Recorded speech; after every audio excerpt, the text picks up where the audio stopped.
Buick is a brand on the rise, and one of their stars is the Buick Regal. For 2014, Buick has done what they call a mid-cycle enhancement, which essentially amounts to some new front fascia, new headlights, taillights, rear fascia, kind of cosmetic things. But they've also made some changes under the hood, and the bottom line is this is the athletic model in their lineup. This is the one that they hope is going to bring some younger buyers into the brand. Other than some GS badging, one way you can distinguish your GS from a standard Regal are these wheels. Now they're extra because standard wheels are 19-inch wheels. These are 20-inch wheels, only available on the GS, and they look great.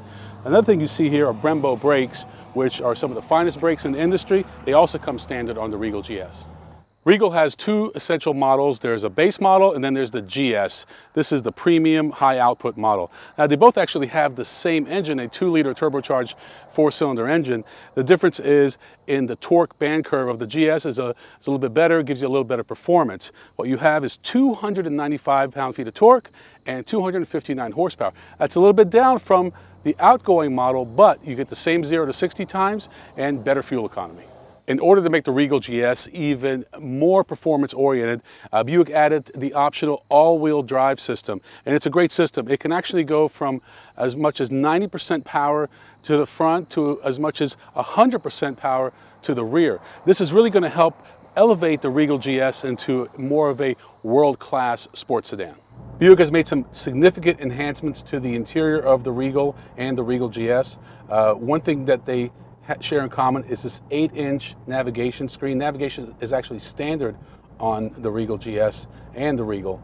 It's a great navigation screen and has some great technology with apps, but more importantly, you also have an 8-inch TFT screen as your speedometer, and you can customize this depending on what styling you like. But what's really important are these two buttons. There's a Sport button and then there's a GS button. Now what that does, Sport is kind of a mild performance button. It basically just changes the suspension a little bit. But when you put it in the GS, you really kind of get into this track mode, and it even changes the steering. You feel it tighten up right away, and that's kind of what makes this more of a performance sedan. Starting price for a base front-wheel drive Regal GS is just over $37,000, around $39,000 for an all-wheel drive. Now, when you look at that price point, that puts it in some really heavy company, including the all-new Mercedes-Benz CLA. So this car has a lot of competition, but it also has enough differentiation to make a case for itself. Overall, the Regal GS is a lot of fun to drive. It's got plenty of power. And what's nice is that torque, that horsepower, it's all available, at a wide range, at a relatively low band, so you don't have to really rev it up to get that power. Now we could use some paddle shifters. We think if you're going to be a performance vehicle, it is available in the 6-speed manual, but if you're going to have a performance car, we want paddle shifters. Most of the other cars in this segment do. Now, if you get the 6-speed manual, you cannot get all-wheel drive. So those of you who want that, you're going to have to make a decision. In many ways, this Buick Regal is German engineered because it is the identical vehicle that they sell over there under the Opel Insignia nameplate.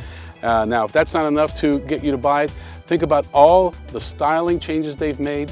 Think about all the packaging. You have a 4-year, 50,000-mile warranty, a good price point, great performance, and great looks.